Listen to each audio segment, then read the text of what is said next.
This is Morgan Freeman.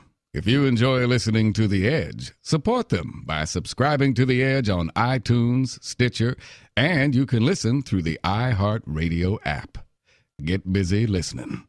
This is Morgan Freeman. If you enjoy listening to The Edge, support them by subscribing to The Edge on iTunes, Stitcher, and you can listen through the iHeartRadio app. Get busy listening. This is The Edge. Edge-show.com. Edge lubricates as it lathers. Edge-show.com. Listen to the phone side, then listen to the Edge side. Edge-show.com. Phone, Edge.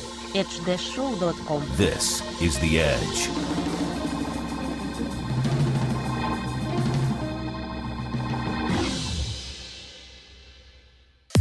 Hi, this is Mark Thompson. Thank you for being here today. Illeana Douglas stops through. She's an accomplished actress, writer, producer, director. She has written a book called I Blame Dennis Hopper and Other Stories from a Life Lived in and Out of the Movies.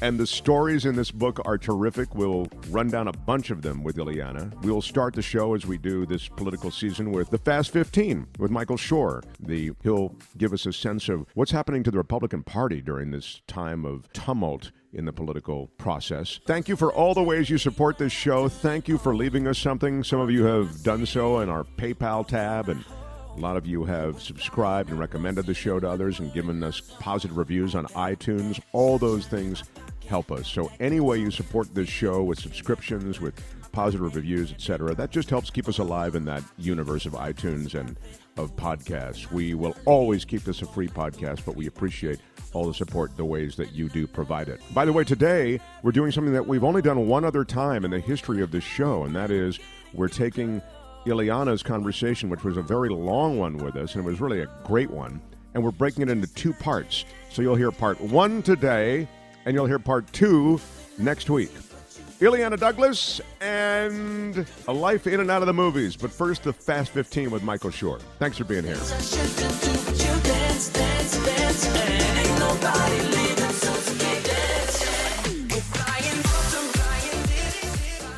This is The Edge. It's time for the Fast 15, politics and more with the great Michael Shure, everybody. Come on. Thank you. Thank you all. Again. Unreal. God, this audience, I have to say, Mark, better than last week. Humbling. Yeah. We have a debate that's coming up as we talk now. This debate is this week. This is the last debate. But what's happening in the Republican Party and what are the effects of Trump? Give us a big picture view. Yeah, well, the big picture view is I think Donald Trump is now resigned to the fact that he's not going to be president. And what he wants to do on the way down is dismantle the party that he has already, by getting the nomination, dismantled. He's put the Speaker of the House, Paul Ryan, in a terrible position. Paul Ryan does not want to support this guy, is supporting him. House members have told me he's supporting him simply because the Freedom Caucus, which is the very, very conservative wing of his caucus, of the Republican caucus in the House of Representatives, holds his own fate in their hands, and they want this guy supported, the very, very conservative and sort of uprising part of his caucus. So in order to keep the speakership, he has to support the nominee, as distasteful as that is personally to him. I didn't realize that. So he sort of has a political gun to his head on this. He does, in a way, yeah, because his, the frailty of his majority as Speaker within his own caucus is dictating a lot of why he has stayed with Donald Trump. Of course, he wants to win the House, and he has told House members, listen, you guys do what you need to do. I'm going to sit back. You do what you need to do. However, I'm going to vote for Donald Trump. And that gives him a pass with these people who are, in January, presuming that there's a majority of Republicans, which I still think is safe to presume in the House, that they're going to have to vote for him for Speaker. He's up for election.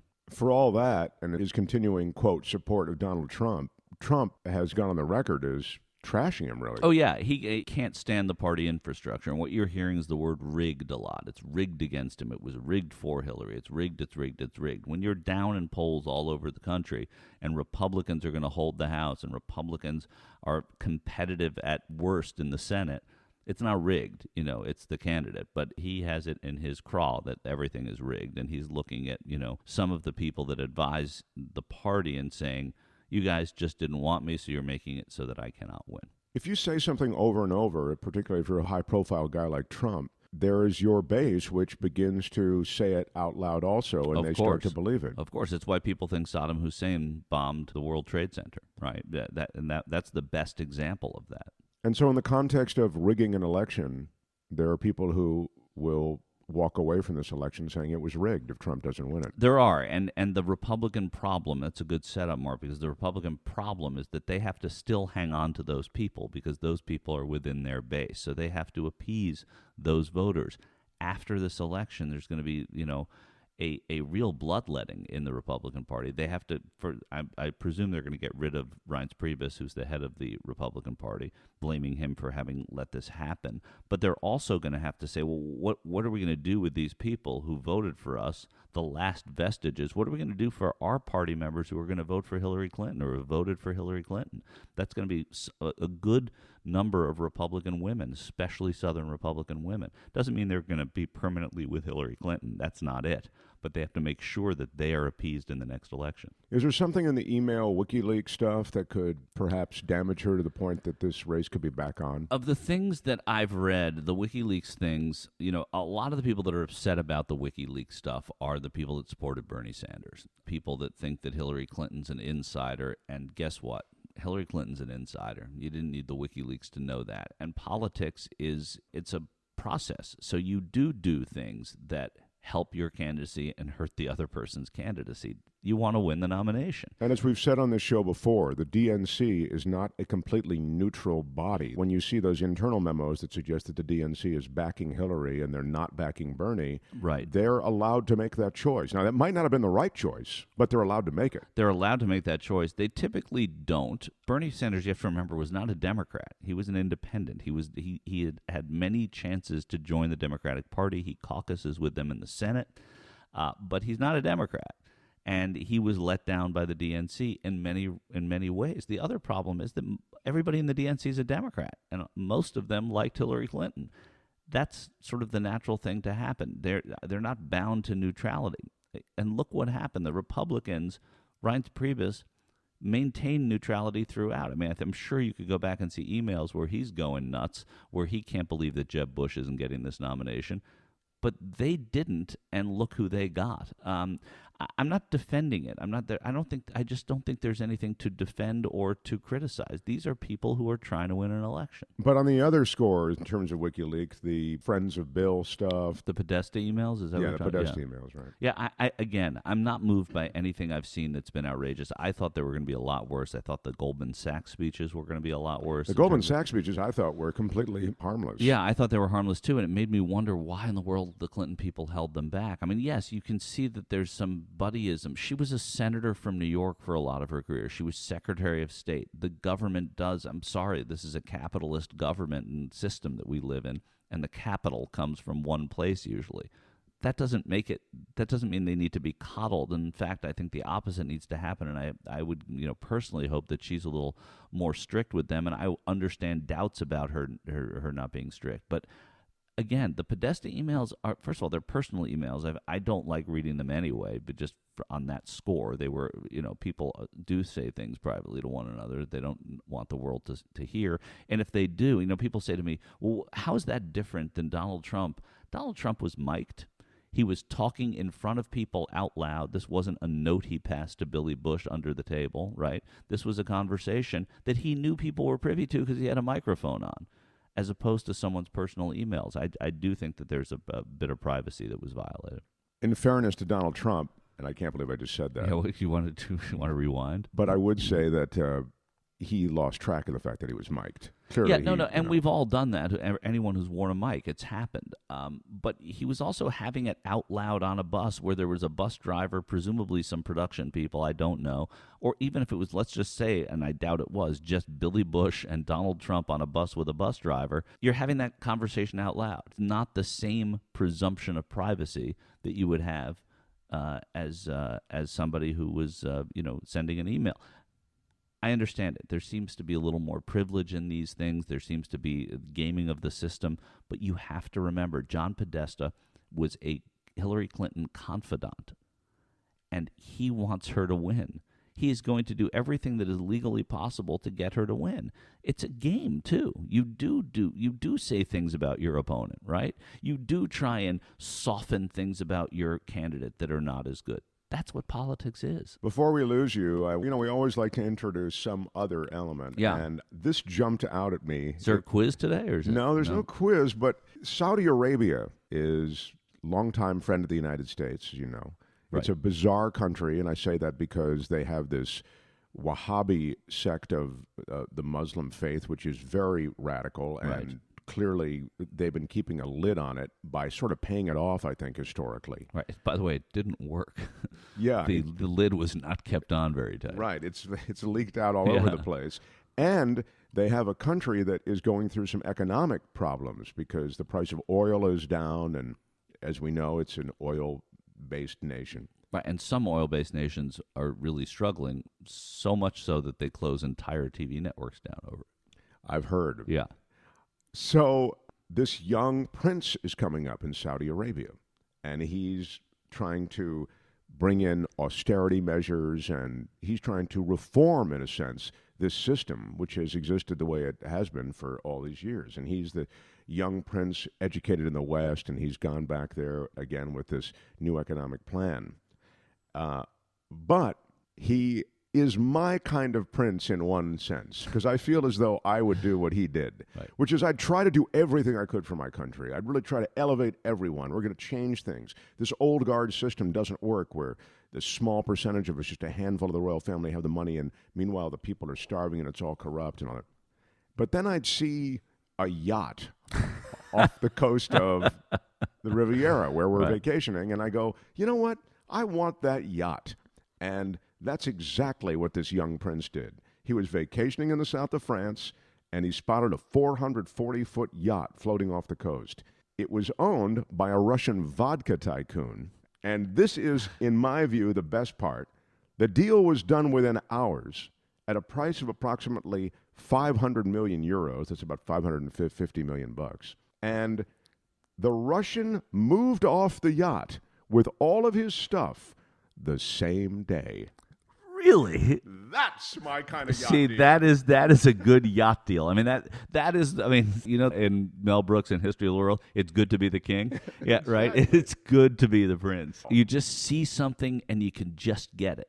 Yeah. That's unbelievable. Yeah, 31-year-old Prince bin Salam is the man who is doing all of this. He's trying to overturn tradition, reinvent the economy, and if he sees a yacht he likes, he's going to get it the same day. It's amazing. My Just kind of guy. amazing. Yeah, I like that. Well, and of course, there's so much great yachting to be done in Saudi Arabia. You know, they tried to literally make it not an agrarian economy per se, but they build up a robust agrarian culture there economically. They were growing, I want to say alfalfa or something like that. And they realized after, I think, a 10-year experiment, we can't do this. There's no water. There's not enough water. Right. Here. Yeah, but we can own yachts. Apparently. No, 1,000%. That's the way to be a prince. Yeah. You know, fix your country, buy a yacht. Yeah. Michael Shure, everybody, the Fast Man. Hey, thanks, guys. Thank you. Wow. You are strong today. Strong. Thanks again. Love having him here. You're listening to The Edge. Join us on the web at edge-show.com. Movie Magnificent Seven, it's like, well, turns out 3 of them are only really magnificent. The rest of them are just okay. That's the limb you walk out on when you do that. Because the original Magnificent Seven, they were all magnificent. Right. Who was in the original Magnificent Seven? Well, William Holden, right. who I'm obsessed with. Yul Brynner. Yul Brynner, Burt Lancaster. Oh, yeah. Did those guys all really stay for the whole length of the shoot, or did a lot of them have, listen, I'm only here for a week and a half, so shoot my stuff and let me get out of here type See, thing? in those days, and this was even carrying through to my era, you had a run of the picture. You know, you had to be there the whole time. Right. Yeah, because of location or the weather or whatever. So you got bought out for a couple months, and it was fantastic. You know, that's why everybody took up painting. I guess you had like days off or whoring, painting or whoring. I veered towards painting. Yeah, Robert Vaughn, Eli Wallach. Eli Wallach, I love. Yeah, Charles Bronson was in it. James Coburn. Yeah, love James Coburn. God, I mean, just unreal. Those guys are such big stars. And you bumped into a bunch of them along the way, Illeana Douglas. Illeana Douglas's book is I Blame Dennis Hopper. Illeana Douglas, you know her from her acting, writing, and producing, and you've been involved in so many television and film projects, and more than I even was aware of, honestly. As I got into the book, I realized how much stuff. But it's a cool title, I Blame Dennis Hopper, and you pay it off right away because you sort of say, my life is the result of this guy, Dennis Hopper, who did a movie called Easy Rider. Yes. My parents, were like movie-going people anyway, in the coming out of the 50s, and they would go to the Thalia, and that's how they dated and everything. So movies were very much part of their life. But in 1969 they went to see the movie Easy Rider, and it was a transformative film for them. And so, like other people in their generation, my father was so enthralled with Dennis Hopper's performance that he left his job and convinced my mom to start a commune on our property called The Studio. And this sounds like a movie, but he left a middle-class life. Yeah. And to hear you describe it, just thrust you all into this countercultural lifestyle. Yes. What I always loved about it is, like, looking back on it, is it wasn't like people were like, so you grew up on a cult? It was like, no, it was his commune. Like, it was on our property. I mean, we had 7 acres. So my mother lived in, like, the big house. And then the commune was built, down in this, down the hillside by a pond. And that's where all the hippies moved in. They had their own private entrance and stuff. And so you were just like cult adjacent. Yeah, we would visit the hippies and, roll their joints for them and, watch them swim naked and make their pottery. And, there was a band. Of course, there has to be a band, 40 acres and a mule. And they would go to these protests. And again, when I was young, I actually thought that was my father's job. I thought my father invented Earth Day. Like he'd be paid for showing up to these things, you thought. Yeah. Like, what else is he doing? Well, because that's what they would do. And everybody looked and sounded like Dennis Hopper. They had the poster up. They had the big poster of Easy Rider. So they emulated the values of Peter Fonda and Dennis Hopper from Easy Rider. And this was, at first, again, like fun and groovy. And I want to wear a poncho like all the And what were those values? Besides throw away your watch and fill your gas tank with drugs. Freedom. Okay. No, you see, I think that for them, what it represented was coming out of the 50s and going through the 60s. It was freedom from materialistic things, freedom from the 9-to-5 job, driving in traffic, buying plastic. Those were the ideals. Okay. And it was supposed to be that we could have a garden and we could live off, the land and have our own animals.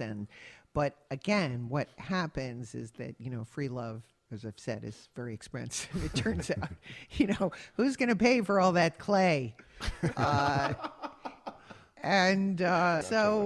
my mom... She got fed up with it, sort of, didn't she? Yeah, because we came home from, and again, it was like such a classic sort of clash of styles. But we came home from the Stop and Shop. My mom was like buying groceries, for all the hippies and everything. Because the garden became like just pot plants. It was like all these ideas that started out to be really great just ended up with like music, young 20-something musicians, smoking pot and going to their gigs with like women, washing the clothes in the pond and hanging them up in the tree, hanging the laundry up in the trees. And it really was like the 60s as we imagine it, that free love environment and that sex, drugs, rock and roll thing. Completely. Yeah. God, that's wild. It was absolutely that and that. But I would observe it. We would observe it from up on the hill, and then go down. And like I said, they seemed all sort of colorful characters. But as this progressed and my father's need to support this, he'd come into the house and like look around and be like, oh, we should sell. This needs to be sold for the good of the commune. So it was the values of the commune in stark contrast to my mom going to Stop and Shop and buying food for everyone and trying to cook it and trying to maintain in her mind, I guess, this middle class upbringing. And it just became harder and harder. So eventually, we came home one day, there was like 100 people in our house, all, smoking pot and listening to Easy Rider, the Easy Rider album. As I said, like, I didn't think is there any other songs like from Easy Rider? Yeah, Born to Be Wild, you said, is playing all the time. Constantly. And then they would all be shouting and stamping, this is what it's all about. Like, man. They were all looked and sounded like Dennis Hopper. And did they all have motorcycles? Oh yeah, a lot of them had the one guy. Well, Roger the hippie. He was my favorite. He looked literally exactly like Dennis Hopper, and he had the fringe jacket, and he had a big chopper, and had the flag, on the bike, and he also had an old van. In those days, again, nobody had. It's like we're worried about seat belts. It's like they didn't have seats in their car. I don't remember riding. I don't remember riding in a car that actually had a proper back seat. My father, he had a Comet, and he took the back seat out and he put plywood in so he could ride the goats around town, because he determined that they felt penned in, which maybe he could relate to. Put him in a car. So he would ride. He would rotate riding our animals around town in Connecticut. Again, where the whole idea of moving to Connecticut is to be below the radar. But it was all very funny.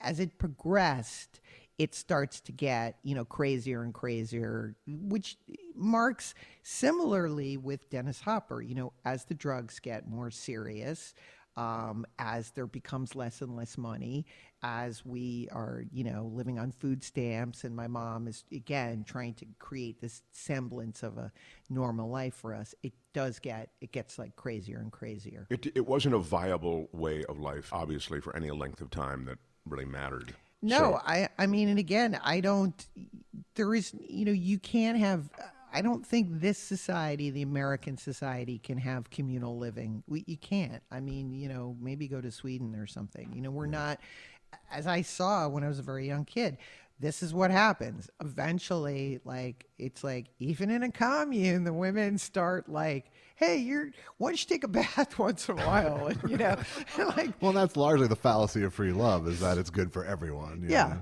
Once you get through your 8th bout of my father coming up to the house because he had crabs, to de-lice himself, because of the outbreaks that were happening. And so again, as a kid, you're starting to get okay, this doesn't seem good. They're chasing each other around. If you want to read about that, you really do a nice job of taking us through that world. But it lives alongside this other part of your life, which is that you are attached to show business royalty.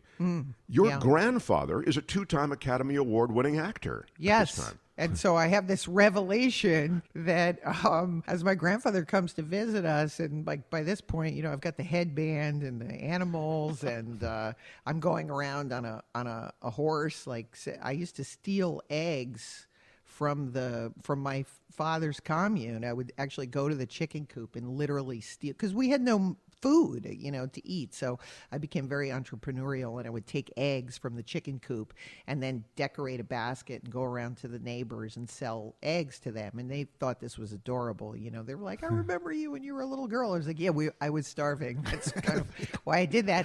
But maybe you didn't need to haggle so much over the eggs, huh? I had the cuteness factor. By the way, this is something that you talk about, and it sounds kind of charming as we're talking about it here, but you guys really needed food. I mean, you were living on the margin, and you were going to sleep hungry. I mean, it was really a rough spot. Oh yeah, in not having the heat above 58 degrees, and my mother saving foil like it was the World War II, and you had to keep using the same piece of foil. And as I said, as I get into school, one day she yelled up, peanut butter or jelly. And I was like, that is not good. And I remember being in school, and this is Connecticut. So it's acceptable in Connecticut to have, one black family per, you could have one black family and one poor family. Yeah, and that was the quota. Okay. But I was like, oh my God, my sandwich looks like the poor kid. I can't, I'm eating cream cheese, for a sandwich. And, and I look across and I was like, I'm having what the poor kid is having. Whatever is in the fridge made to look like a sandwich. But cream cheese, I don't think qualifies as a full, it qualifies as half something, or only peanut butter, or just enough peanut butter, that's in the middle that my mom would spread thin. Somehow it would look, if you just glanced at it, as though it's a real lunch, but the truth is that there was very little there. again, Yes. at the same time, though, you're connected to this guy who's got this beautiful convertible and he's driving through. Yeah. So I make this Your connection, granddad. That my grandfather is in fact a famous, really wealthy movie star. And I make this connection, when I'm about like probably 5 or 6. I'm like, I don't want to be in the dirty hippie movie anymore. I want to be in the movie star movie, riding around with, my grandfather. And Whose name is Melvin Douglas. Melvin Douglas and, friends with people like Paulette Goddard and Myrna Loy and all sorts of interesting people. So I become very, very attached to him. And I had sort of a real epiphany of a movie experience. I believe very strongly in this. Like the first movie people see has, it's sort of, we have wet cement and it just galvanizes a lot of ideas that you have about life. But when I was very little, we all went to the drive-in and I sat with my grandfather and watched the movie Romeo and Juliet, which again, I don't quite, but it was like summer. It was under the stars. The Zeffirelli one? Or yes. Okay. And what I remember about it mainly was nudity and the music. And so I felt that, again, it galvanized in my head this idea of something slightly romantic,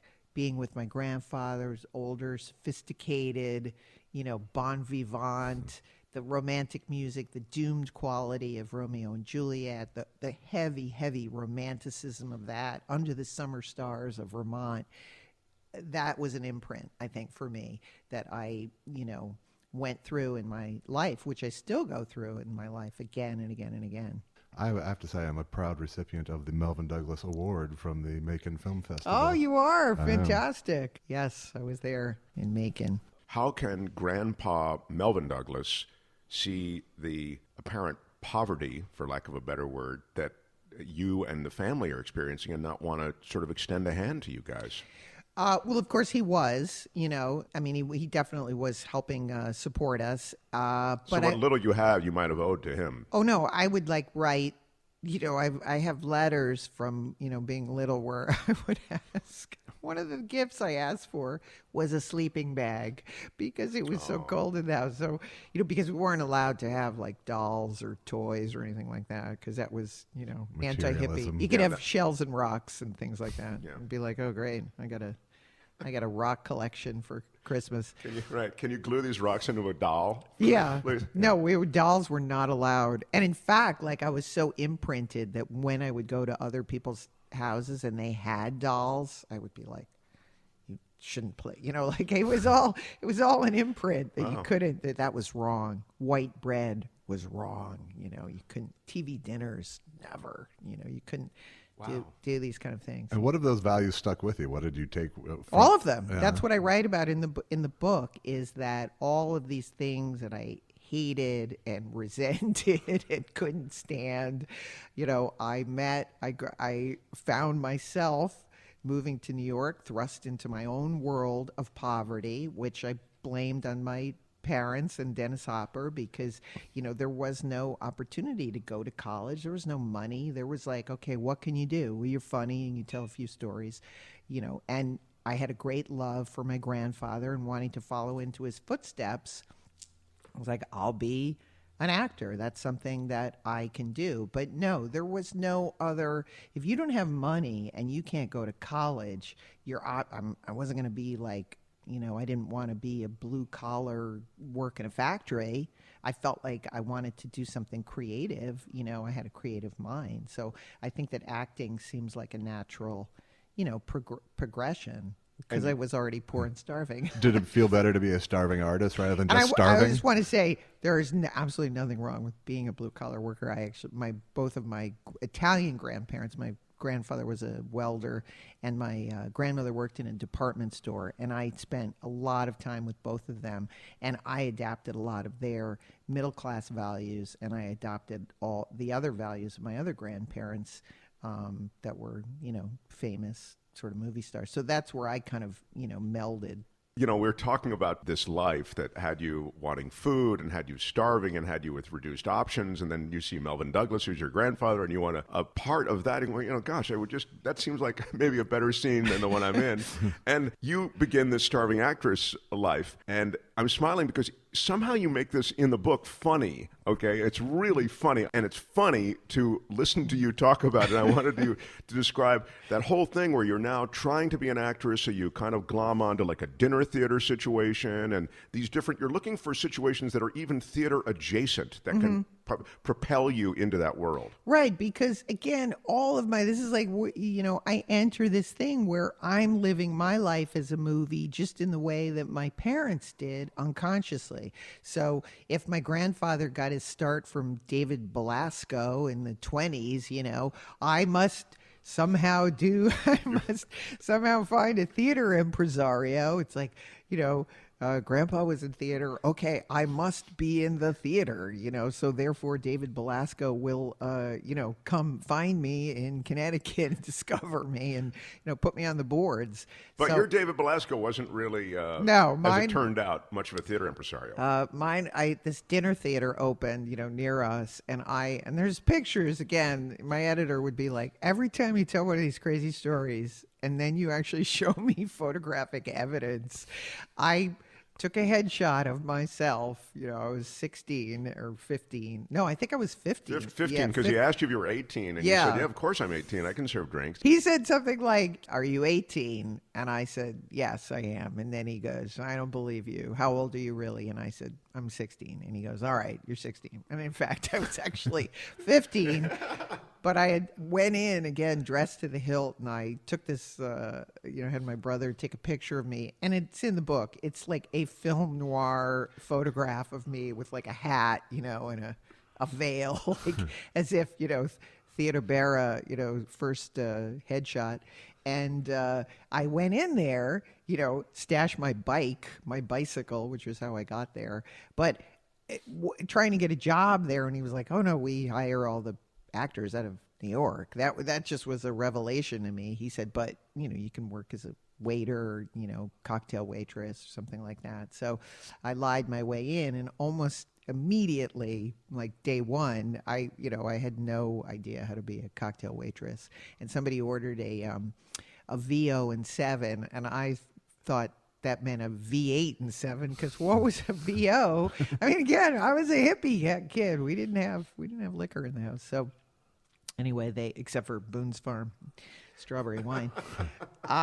So, you know, I was immediately demoted to hostess, and but this turned out to be fantastic, because once I sat everybody, you know, I had access to the backstage, and that's how I got to meet Rudy Valley, who became, again, the first in my series of people that seemingly just came from the movie screen in order to give me life advice that I was not getting from anywhere else. So I struck up this kind of friendship with Rudy Valley literally by standing backstage and being engaged in the show. He had to be an old dude by that point. He was very, very old, but bless his heart, he was still, you know, doing his act, and he came up, and part of his act consisted of wearing a raccoon coat, because he was part of like the Yale and like the rah-rah sort of singers, and 23 Skidoo. Yeah, had his you know, megaphone and everything. And so he came off stage, and because this was like this, you know, out in the boondocks, there was no dressers or anything. So I saw him struggling with his coat, so I thought it was an opportunity, so I helped him with his coat. And he was like, thank you. And I was like, bingo, I'll be here. I'll go here.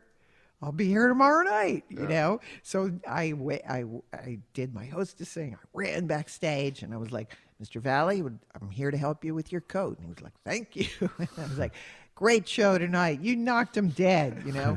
And these were all things I learned in the movies. Sure. This wasn't me. This was like, well, that's what people say in the movie. That's what Joan Blondell says. She just happens to be in the right place. And you know, Al Jolson says, "You kid, you need to be the star." So these, you know, so by the end of the week of watching him and having this routine, he invited me. He said, I you know, there's something I wanted to tell you about, and took me backstage to his little terrible little dressing room. And I said, oh, my God, this is this thing my grandfather warned me about. Now he's going to pounce on me because I've seen that in the movies, too. I was like, do we leave the door ajar, you know? But instead, he took out this little tape recorder and played it. And he said, do you know what that is? And I said, is it the ocean? And he looked at me with this flourish and he said, it's my applause. Wow. You know? And that is a movie moment. Just for a second on that moment. As I was into reading this, I thought, oh my God, please don't be some pervy guy who like jumps on this, innocent heroine of our story. And he's not. He's the Sunset Boulevard character, sort of. Yeah. Right. You know? Yeah. And listen to that. That's my applause. Yeah. It was a movie moment, I thought. And he said it. He said, that's, I listen to it every night. And, it stayed with me because, again, as I grew up and, went into acting and did roles and you have your ups and downs, these moments started to come to me, in the sense that that's a brilliant idea, that if you could somehow capture this joy that you've given an audience, which is so elusive for a performer, that's the elusive thing. How could I have been so happy 10 minutes ago and now I'm wiping off my makeup and I feel alone and I don't have anyone? And so somewhere along the way, it felt like I was the rememberer of all these moments, starting with my grandfather and then Rudy Valley and then the crazy experience meeting Lee Marvin and like, why is this happening to me? Like, is this all a movie? Are they all going to greet me? No, it's really weird. I mean, it is, and I have to say, before I ever met you, I always associated you with somehow being in this orbit or people being in your orbit. I don't know which, but you were always seemed to be surrounded by a lot of very sort of luminaries, you know what I mean? And it seems as though your life is that also. I had no idea. You mentioned the Lee Marvin thing. You had a thing about Lee Marvin, and you bump into the guy on the street. Yeah, I was obsessed. Well, first of all, again, growing up, we were poor. We only got one channel, CBS. And the CBS 4 o'clock movie seemed to just play, The Dirty Dozen, sort of constantly. And the second movie I remember seeing was Paint Your Wagon. And again, I remember it fragmented, but I just became obsessed with Lee Marvin. Like, I don't remember anything else about the movie. I just remember he's for me, and I'm like 4, that's, I don't know why, but like, I was heartbroken when Gene Seberg, I couldn't understand why she didn't pick Lee Marvin, in the movie. And again, there's some music in there, so there's that tie. And I became obsessed with Lee Marvin, romantically, as a father figure, as an uncle. I don't know. I used to just watch The Dirty Dozen like again and again and again, and just like look at him with these sort of crazy romantic notions. And then as I grew up, watching him on TV, if ever he was in a movie, I clip out from TV Guide, and it would be, just something about him I was fixated on. Well, he's so solid. I mean, just as a thumbnail sort of psychological thing, you go, well, yeah, he's the guy. He would make you safe. Lee Marvin would make you safe at all times. I guess so. He's got like, I don't know, some sort of gruff romanticism, but The man's man. But I would believe in these, like, whenever I was down or something, I was like, all right, I need a sign. Where's a sign of something, And as I was walking to the first acting school I went to, we were doing our final scenes, and I'm walking down Madison Avenue, and it's, 9 o'clock in the morning or something. And I look up, and there is Lee Marvin literally walking down the street, like a crowded New York street in the morning, up Madison. Why is he on Madison Avenue? I have no idea. No one else even notices him. And of course, I jump in his path. Oh my God, you were in the first movie I ever saw, and I'm going to be an actor. There's some sort of sign, and it's so incredible. And I've seen all your movies, Pocket Money. I picked out obscure quotes that he had made in magazines, because of course that would impress him. Sure. I saw what you said about Pocket Money, about the light coming through, And he literally, because he probably was hungover, put his hand up and he was like, "Young lady, if you have half as much energy on stage as you do in real life, you ought to do real well." And then he just sort of leaned down and, kissed my cheek and walked on. And I stood there and it was like, I couldn't believe it. I was, walked to school and I was like, that's the sign. That's the sign that I'm dead. There is no other reason to believe that Lee Marvin was placed there, for me to see him, to give me confidence on my way. And it's kind of why I wrote the book, is like literally every time I've needed someone to come from the movies, to give me some sort of reassurance, they've appeared. They've appeared for me without my knowing it. I mean, I look back on it now and I say, yeah, it's just, there's this pattern here. You still at that time were not really an actress of any. You couldn't sustain yourself on your living really as an actress. Oh no. These are the days. I mean, this is like when I moved to New York, so it's like 1982, I think, 81 or 82. And no, this is like when I'm living with 18 women in a 1-bedroom apartment in Brooklyn, and can't afford to put the gas on, and we're cooking food in a coffee percolator. Hot dogs and hard-boiled eggs, and and working at Saks Fifth Avenue and getting fired. And there's another thing I write about is like, oh, maybe that's why poor people are lazy, because they're exhausted and they're not eating. Because I was, right before I fainted from hunger when I was working at Saks Fifth Avenue, I was having a long, extended conversation with myself of how I should spend my $1 that day. Like, should I splurge and have a hot chocolate because that will offer some sugar? Or could I possibly do the coffee, which was only 50 cents, and an apple? And, you're negotiating these things with yourself. And then I fell down. And, that's... Right, you passed out from your lack of... Yes. Right. And again, when I was there, I write about, like, here I am, a little, shop girl, and Kitty Carlisle Hart, who I, of course, knew from, she did game shows and, But I guess she was connected, for those who grew up with this Kitty Carlisle. Like, I didn't know who Kitty Carlisle was. I think of her as like, What's My Line? Right, but I guess she was married to Moss Hart, who was a writer, and it helped me because I Broadway impresario. Yeah, showbiz. Yeah, Kaufman and Hart. Yeah, showbiz. He's a showbiz royalty. Yes, right. Yeah. But one of those ladies, which we don't have anymore, like Lady Bird, where they, God knows how they got their hair that way, but like ironed in a perfect, foil. Yes, and she spoke with that kind of young Patrician. lady.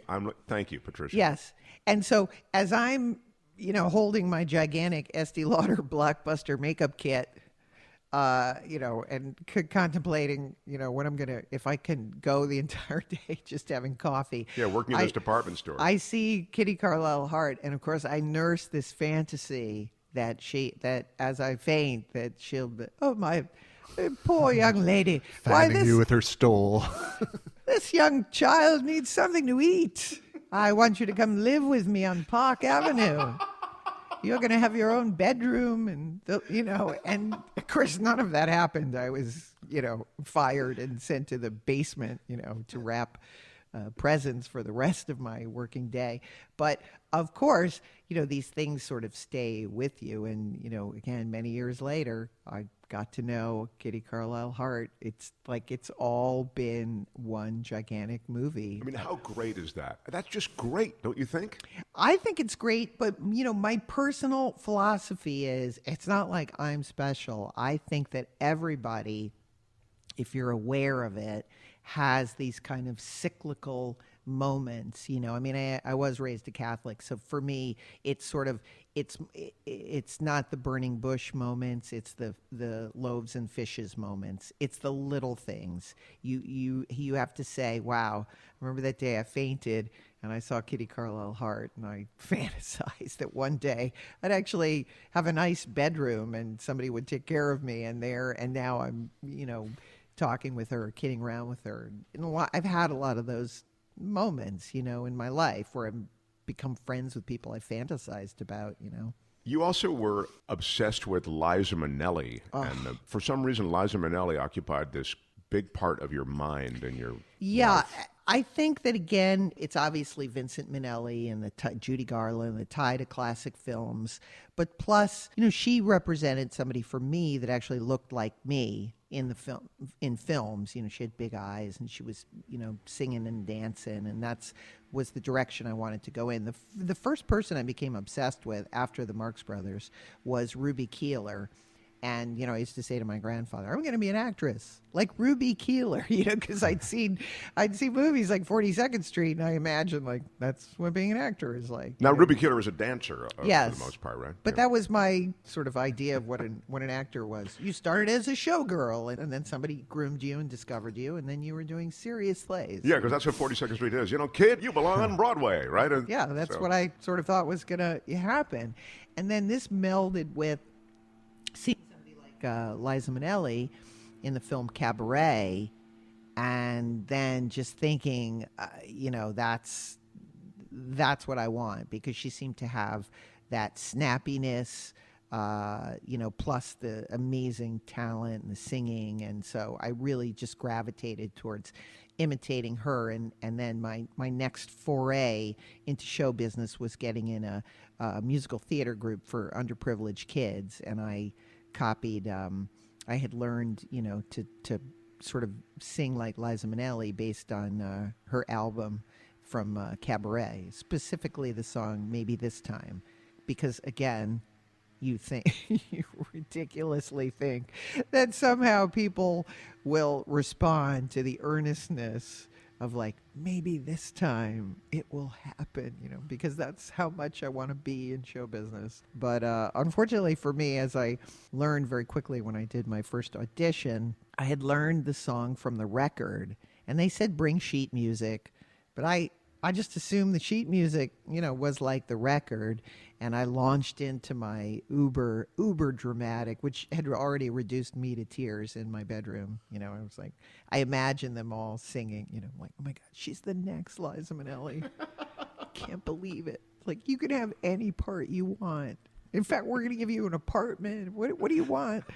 But as I launched into singing, the piano player I'm singing like, maybe this time, you know, and they're playing da da da da da da da, and I was an octave off, and so then I started to, like, try to find where they were, and he's banging on the piano harder, and yeah, that's a great moment. You're looking at him like, hey, dude, you're not on the same octave I am, and he's taking that look as, I'm not playing loudly enough, so I'm going to play the piano louder, which only accentuates how off everything is. And I'm seeing my dream die. You know, I'm seeing the long table of people, and it's literally dying, and I'm like, this is going to end any minute. Like, something has to be done dramatically, and he stops, you know, and he says, you're singing in the wrong key.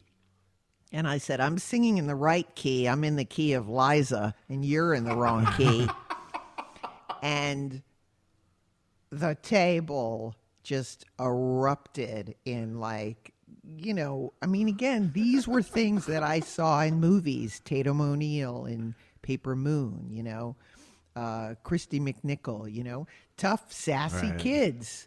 Who, you know, Quinn Cummings from, you know, The Goodbye Girl. That's what kids did, right? They were sassy and they talked back. And the minute they did that, they were like, the kid's got moxie. We're going to give, you know. And so for that millisecond, it actually worked. I was like, all right, now we're in the standoff, you know. Like, what are we going to do now? And then, you know, I was helped out by a miracle that the musical director, they looked around, and then he got up and he told the piano player to move, and he said, you know what, why don't you sing and I'll play along with you. And so we started again. I mean, and I could, this time I could feel my legs just shaking, but I started in again, and he started to play underneath me, and then he looked at me and he goes, you're in C, by the way. And I said, yeah, like I said, key of Liza. Huge laugh, huge laugh. And that sort of gave me confidence. I got through. And literally by the end of the song, I mean, the emotion that, which later became a tool for acting, the emotion that I pretended that was in my bedroom of like, this has to happen. Maybe this time I'll be lucky, And by the end of this thing, just the fact that I got through the song and I got in it and then got into the show. And of course, it wouldn't be a story unless cut to many years later. And here I am working for Turner Classic Movies, and I'm at the opening night party. And again, I'm just happy to be there to watch Cabaret on the big screen, to be somehow in the, near Liza Minnelli. And Ben Mankiewicz, who's the TCM host and our friend, comes up to me, with his understated tone, and he goes, Liza Minnelli would like to meet you. I said, you're funny, Ben. You're so funny. I'm like, yeah, because she heard about that story, right, when I was a kid. And he goes, no, I'm serious. She'd like to meet you. And it was crazy. I mean, I didn't say, I want to meet Liza Minnelli so I can tell her what happened to me.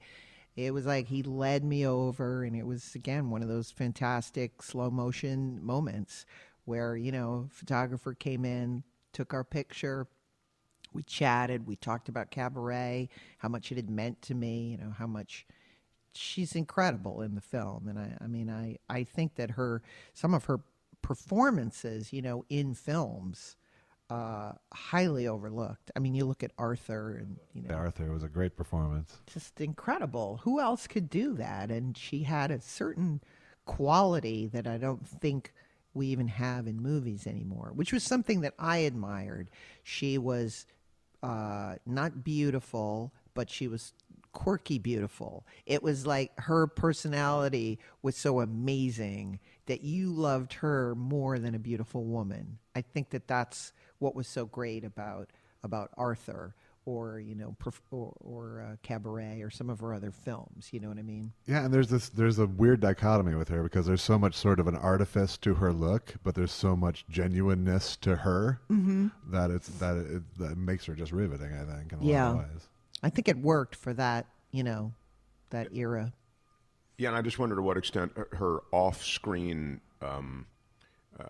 eccentricities hurt her with the audience, meaning she was overlooked. I'm trying to think, she was. Why? Was it that she was kind of this super quirky person who came out of this world, the drug-addled mother, and her personal history and personal life might have crowded out a little bit of the appreciation that would have found her, maybe? Yeah, that could be. I mean, some of it was that, the times, sort of slightly changed. I mean, when you watch a movie like, That's Entertainment, it's always so fascinating to me because you're seeing Frank Sinatra and Fred Astaire and Liza Minnelli, and they're revisiting, the glory days of MGM. And as you watch it in today's context of 2016, you go, wow, there never was that again. Like when they were talking about it in those days, we assumed, well, there's going to be more Judy Garlands and there's going to be more Fred Astaire's. No, there wasn't. Like with Sinatra, and Liza, it ended. We haven't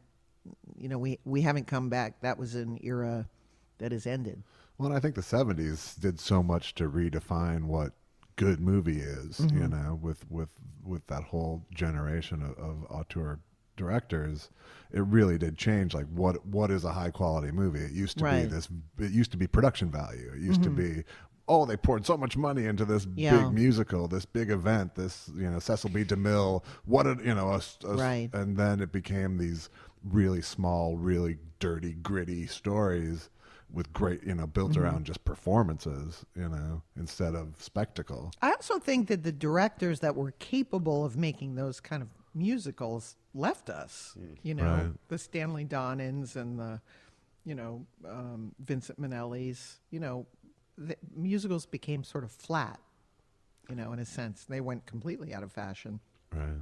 You ended up with a relationship with a director who redefined, I think, a lot of the ways that films were being done and viewed. I'm talking about Martin Scorsese. By the way, you can set us straight on this since you were involved with him for, 9 years or something like that. Oh, good. Is it Scorsese or Scorsese? I thought it was going to be something like, is it really him in Taxi Driver? Right. I thought it was going to be something important. Scorsese, yes. Scorsese. I believe.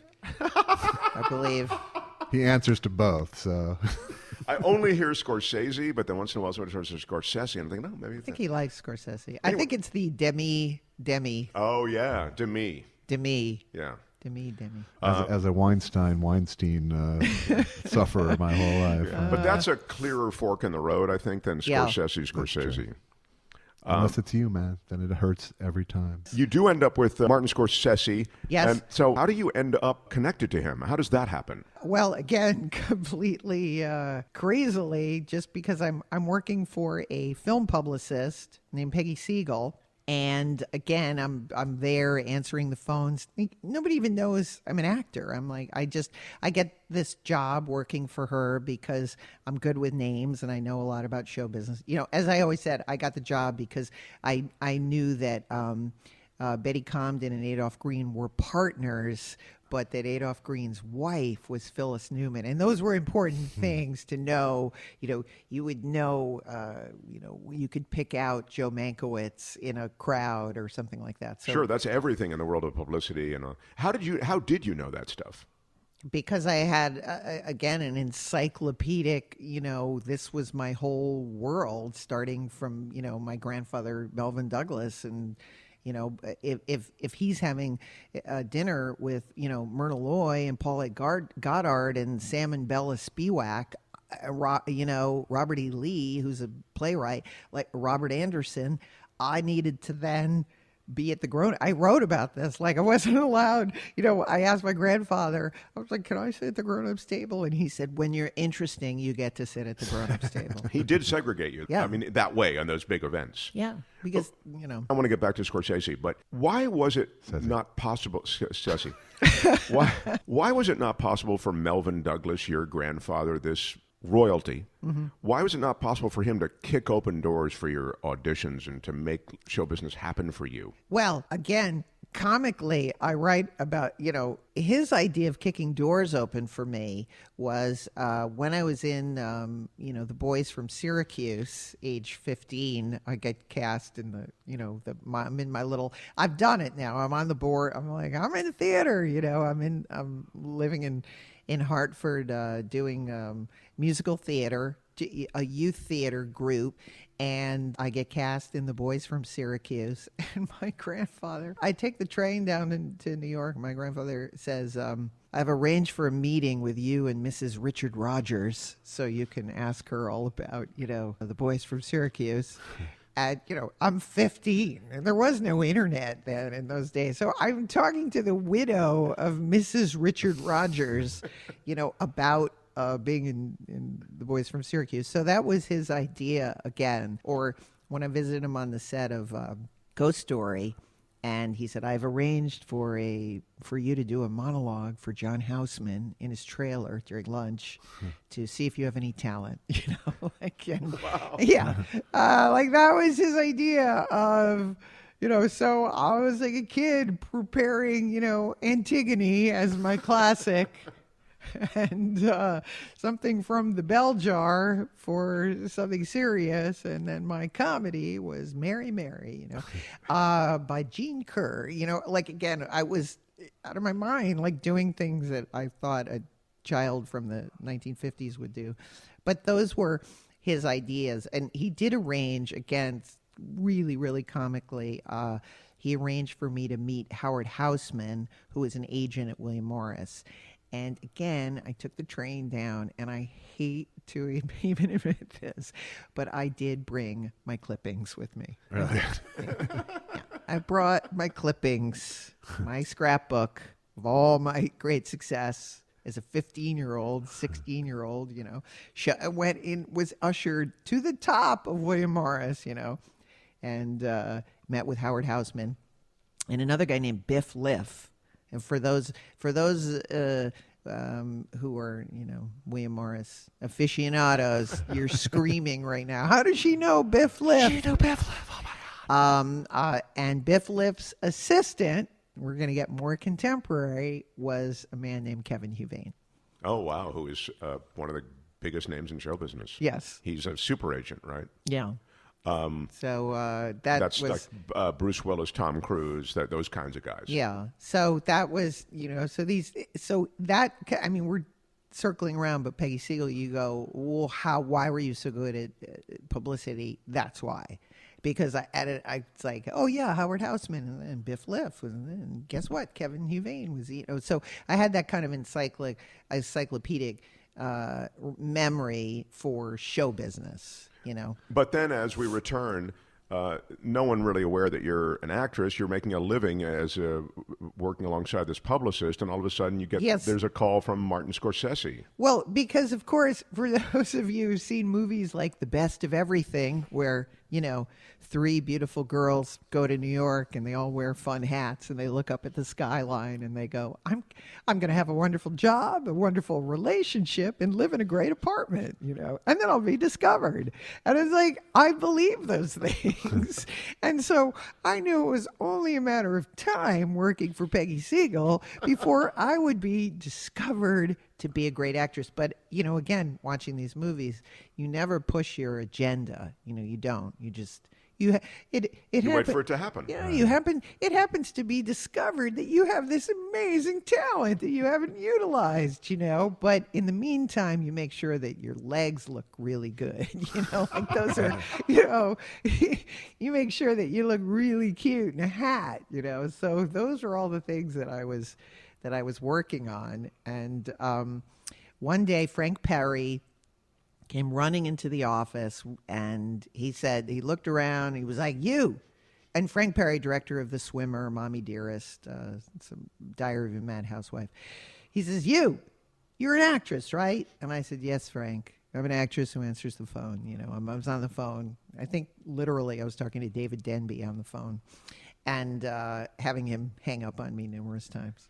No, I do not have a response to Midnight Run. Goodbye.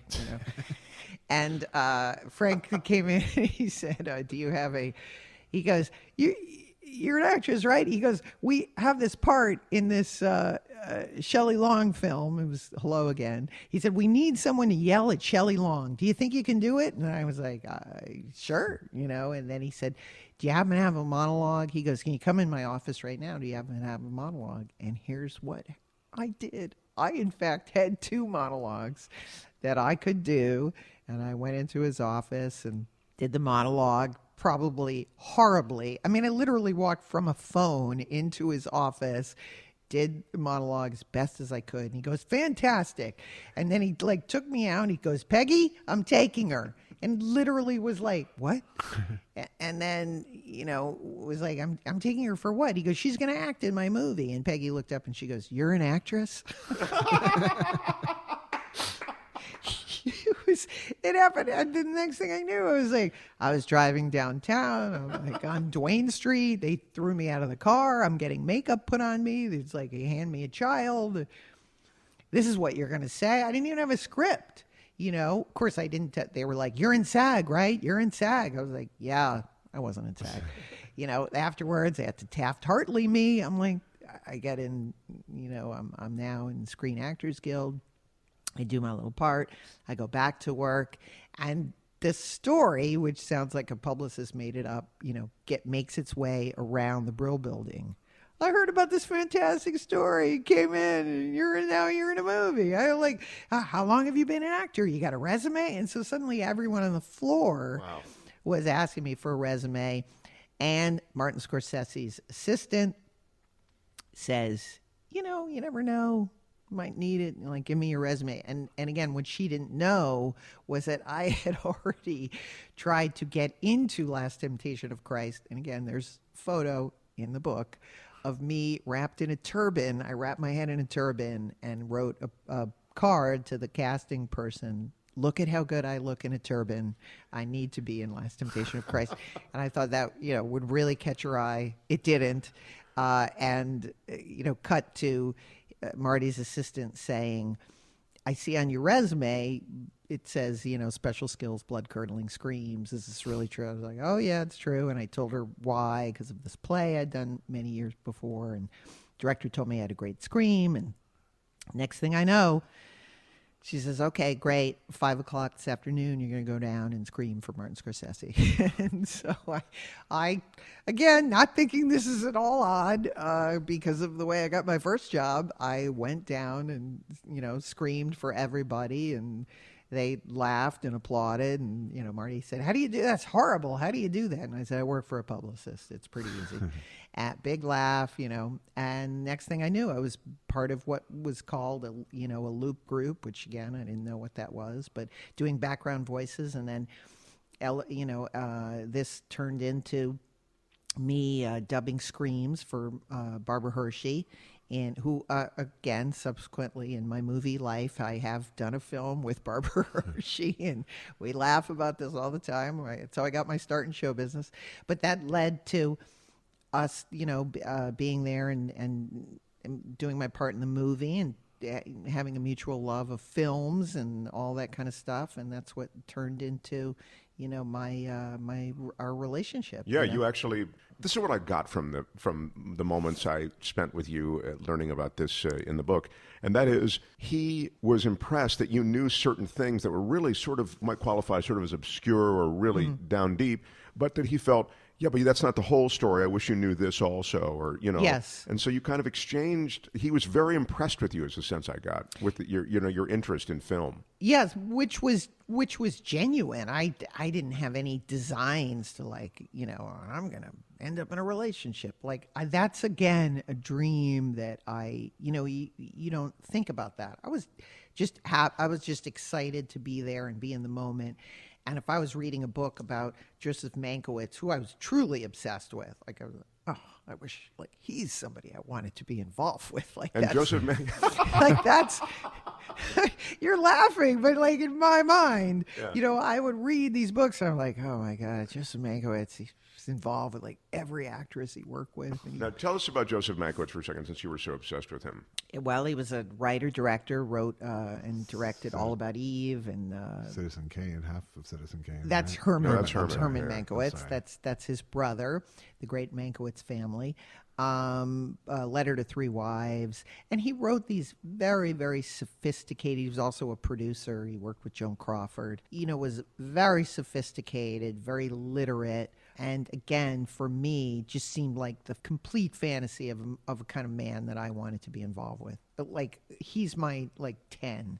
That as I would read these books, I'm like, that's who I want to be involved with. I want to be at the studio. I want to be Linda Darnell, and I'm involved with Joe Mankiewicz, and I'm learning who I am, and I look beautiful in the film, and Joe is telling me how great I am, and and then we go home to our 50s mid-century place and have cocktails, and so so me probably in 1987 coming in with a book about Joe Mankiewicz, and as when we would have a break, and Marty's saying, oh, you like Joe Mankiewicz? And well, that's not really a very good book about him. It's not very flattering. You should read this book about him. So that's what kind of opened the dialogue, that we would actually be talking almost on the same level, because I literally was reading the book, and then the killer was that one day he left, and he said it was lunchtime, and he said he was going to go wash up.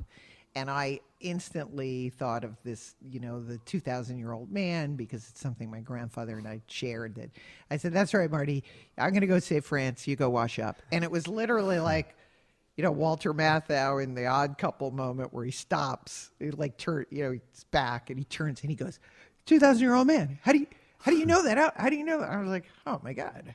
He's like, we started going into the routines, with the Carl Reiner, and you seem ill-equipped to be an astronaut. He goes, what are you talking about? I got the gloves and everything.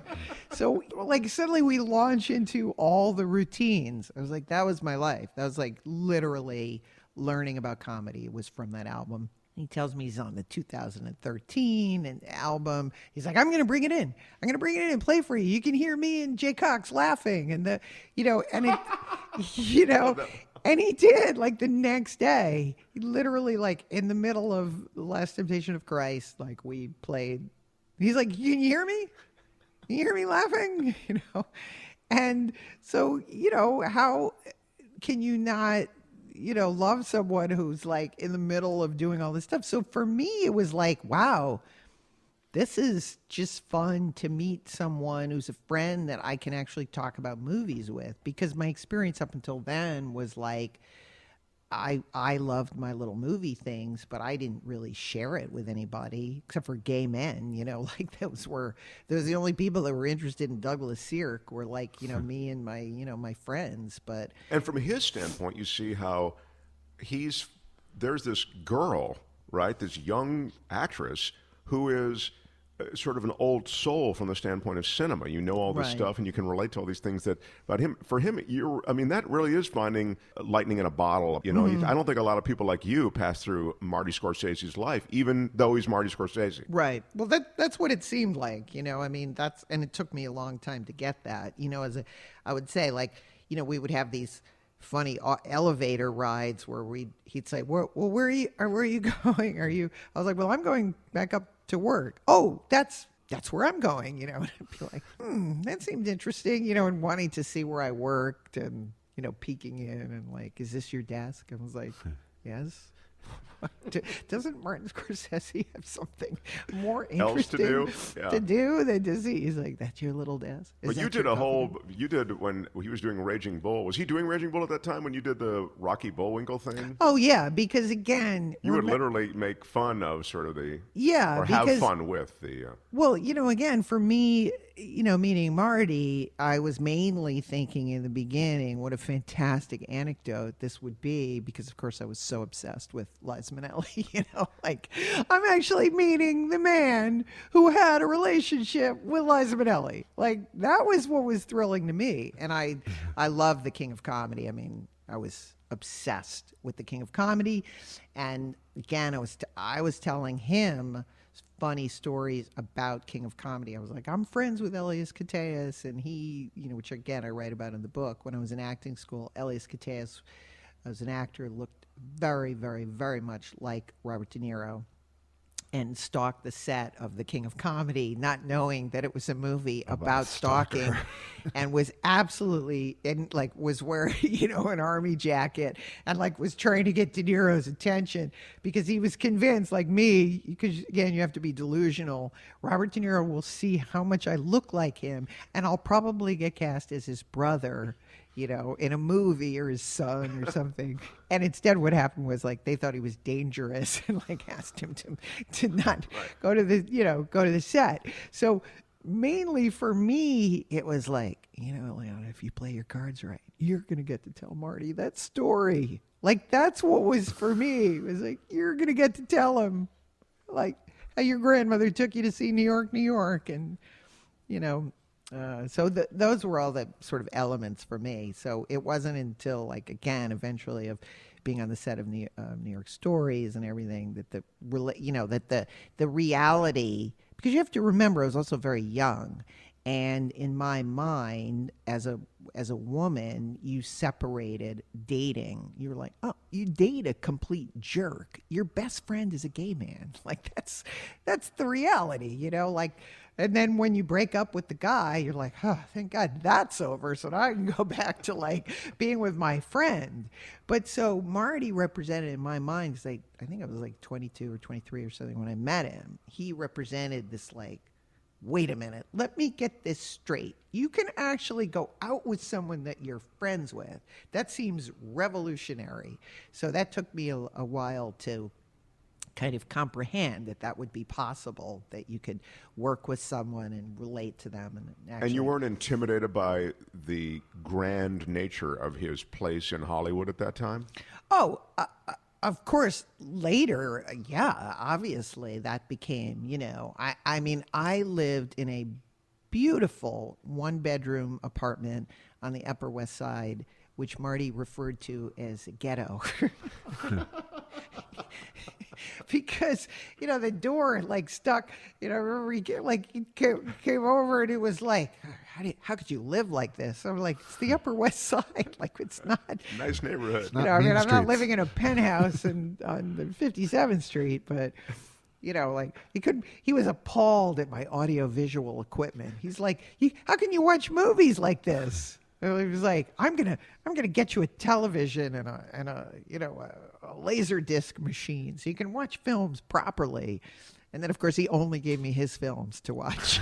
Does his that sort of wild enthusiasm that you see about filmmaking, does that extend through his life to everything? Yes, absolutely. It's infectious. It's absolutely infectious. And he was a fantastic teacher and instilled me with a lot of confidence. As I write in the book, a lot of people did. Like, I was often being told by other people, you're a natural director, you're a writer. And I was like, really? I don't see it. I'm just trying to be funny and eat a meal, that's. You never lose that, do you? No, never. As I write about, to me, the idea that, to me, success is like having food in the refrigerator. It when I see food it still overtakes me that I'm able to go to the grocery store and actually buy things, that there's not a fraughtness of if I get this,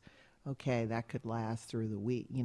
That idea is, it never goes away, ever. Yeah, my mother grew up sort of in the shadow of the Depression, and we had that we get from her, not what you had. I'm talking about, we get that she was obsessed that way. We were not, but as kids. But you'd get that myth of scarcity, right. The notion that somehow there's not sufficient provisions for us, when in truth, there are sufficient provisions. Yes. But you never even... As you take your ride up, it never goes away because it was imprinted so strongly as a kid. Yeah, wet cement. When I see an excess of food, I'm like, you're not going to throw that away, are you? There has to be some way to keep it. Or again, I told this story in the book about this first experience of being in Hollywood, big fancy premiere, and there was, and the director was like, you got to tell. Yeah, there's Jimmy Woods. You got to tell him that funny story about Dennis Hopper. And I was like, do you see all the shrimp here? There's why didn't I bring a Ziploc? There was, which is something I used to do, starting it when I used to work for Peggy Siegel and we would work these premieres. I write about this in the book. The thing you wanted most was to be accompanying, Kevin Costner on The Untouchables, because the chances that he was going to touch his fruit plate while he was doing his junket at the Regency was scarce. And so you could haul all that stuff away, without anybody even, thinking twice about it. It's the book is Blame Dennis Hopper. By the way, Marty Scorsese, just because you were with him, and I'll get to what I was going to say about that because you talk about this in the book and how your certain things about that relationship were both interesting and troubling, how the outside world looked at you. I'll get to that in a second, but I want to talk first about Cape Fear. You're in Cape Fear. That was a movie that he did. And Robert De Niro, and for those who don't know the story, that's a remake of a really powerful film, and it's in this most people know, I think, the story about the convict who gets out, right? Max Cady, who wants revenge, and there's a scene between that convict and this woman that he picks up in a bar, and you're that woman. It's a really powerful scene. It's where we see the horror of who this guy Max Cady is. We've sort of heard about it, but we haven't seen it. It's a rape, and a violent rape, and it plays so intensely on screen. And you talk about it in your book. It was pretty intense on the set. 17 hours. That was day one. Yeah. Really? Day one was 17 hours. Well, what I wanted to do with it, and then let me explain a little bit about the book, is that it's stories. Each one is a story. So if the first story is about Dennis Hopper, it's how films and movies and movie stars have profoundly affected my life, and how, the end of the Dennis Hopper story culminates with, of course, me getting cast in a film with Dennis Hopper where he plays my father figure type lover. And I must through, that experience, understanding really my own father through my movie father, Dennis Hopper, So each story is a cumulative, like it starts out here as a child and then it works its way through my career. And so with Cape Fear, again, it starts out with how I was in acting school and this whole idea of working with Robert De Niro, which was so foreign to me. I just wanted to be a comedian, and through culminating through this idea of growing up and being on the set, of being there and seeing my grandfather, understanding what it meant to have your name on a chair, like that was it. And so culminating with, if I do a good job on this movie, because when you show up, you're like, hey, kid, and again, it's just like the movies. It's like, can I have is there oh, no dress? Like you don't have a route. You see these gigantic trailers and it becomes incredibly intimidating, because you're like, I don't deserve to be here. How did I get here? Nobody's listening to me. And we go to rehearse the scene with Robert De Niro, and I've gotten in the movie, and even though I've auditioned with De Niro, and now we're about to shoot it, and we go to rehearse, and I'm like, okay, well, this is going to be it. This is where Marty and and Bob just basically tell me what to do, and I'm such a good student, I'm going to do exactly what they want. And we go to rehearse the scene, and Bob just starts miming, going, okay, well, I'm going to sit here and blah blah blah blah blah, I may take a drink, blah blah blah blah blah, she'll say this, blah blah blah blah, and Marty's and everyone's nodding like, it's fantastic, Bob, you're a genius. How do you come up with these things, And I'm in that mic going, what's happening? What is happening? Why is nobody we're not going to rehearse this thing, And they leave. And they're like, all right, great, fantastic. And then Marty leaves with Bob because they're going to have their 18-hour session and talking about the scene. And I'm cast out on I walk out of the bar and I'm like, what's happening? I'm like, this is not good. We haven't even rehearsed this scene, which is going to be improvisational, and I have no idea what I'm doing. And so I went back to my trailer, and for the first time, because I was not successful doing this in acting school, I said, you're going to need to do a preparation for this. I write about this in the book because I said what I need to do immediately is take Robert De Niro out of this equation, take the whole movie out of the equation, because otherwise I'm just going to be Illeana Douglas going, how did I get here? I don't deserve to be here, and so... Right, you could become consumed by that psychology. Oh, my God. You're like, I'm ill-equipped to be here, so... So you were decided that you're going to have to take this whole situation out of your mind and really prep for this. Yeah, and do an old school, actor's preparation. So literally in my trailer by myself, listening to Etta James music, putting myself in a place where, I could go do this scene, and I knew what I was going to do. And we just, I just went in there guns blazing. And as I said, just did this thing with the crazy laughing. And, at first it was just met with the crew was like, what the hell is she doing? I think you said that you actually developed kind of a backstory for her, right? Is that right? Yeah, because based on, I went to New York. When I was living in New York, I was profoundly affected by the Jennifer Levin, the Robert Chambers, murder case that happened when I was in acting school. There was another girl that was had been murdered that was in one of the classes when I was in school. It's the same thing, attacked.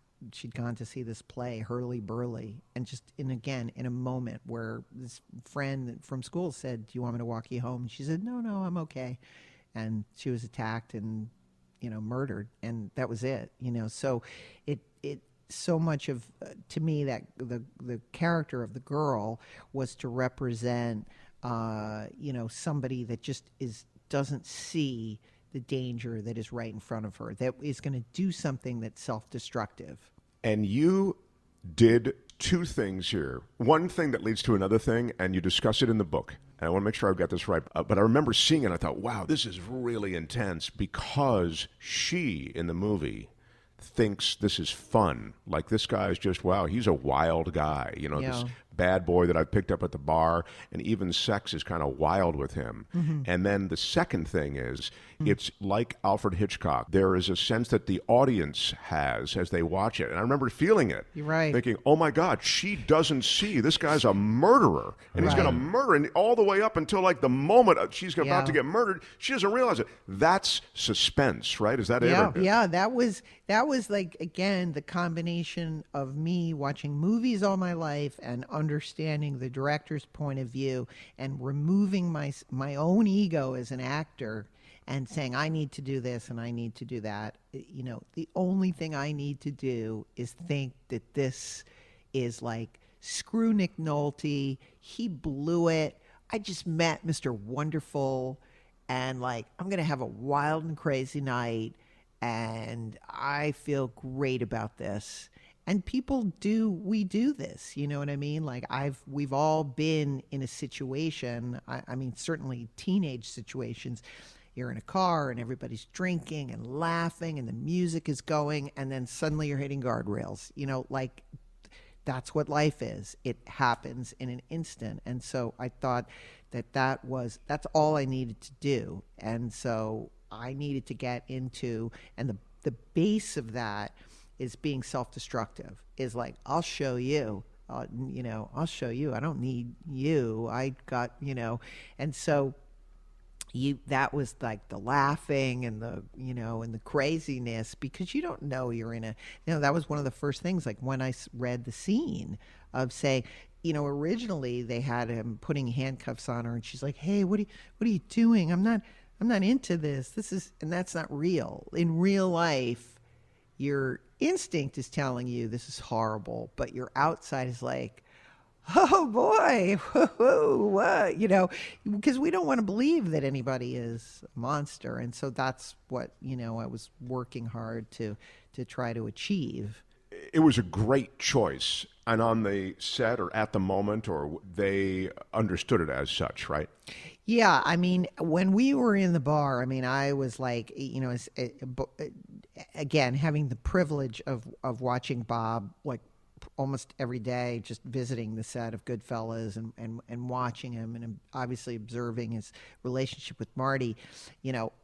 One part of my brain, I saw him get off the stool and kind of whisper to Marty, and like I knew that was a good sign. And then they got 2 cameras running simultaneously, so we could just keep doing the scene again, looping it, and I just was like in a zone of just going, higher and higher with it. And so it was after I did that bar scene that, I came to work the next day and everybody knew my name. It was like, there was a chair and had my name on it. And I was like, okay, I did good, I did good. And then going into the, the next scene too, like I just knew that my job was to forget about the people that was involved and just be a willing instrument for whatever they wanted to do. And, the first day, as I said, it was like 17 hours. I was like Stephen Boyd and Ben-Hur, when they take him off of the... I remember that Bob, like, hopped off the bed and he said to Marty, put his hands on his hips, and he goes, I think she's done. Like, it was like my wrists were all like cut, from the handcuffs.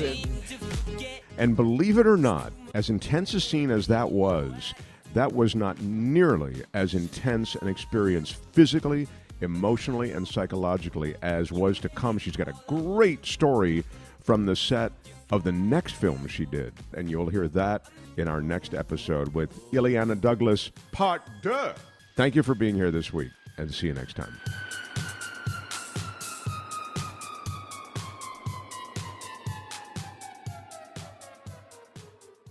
If you like The Edge, help us out by liking us on Facebook. Subscribe to The Edge with Mark Thompson on iTunes or on Stitcher. Edge-show.com. Edge-show.com.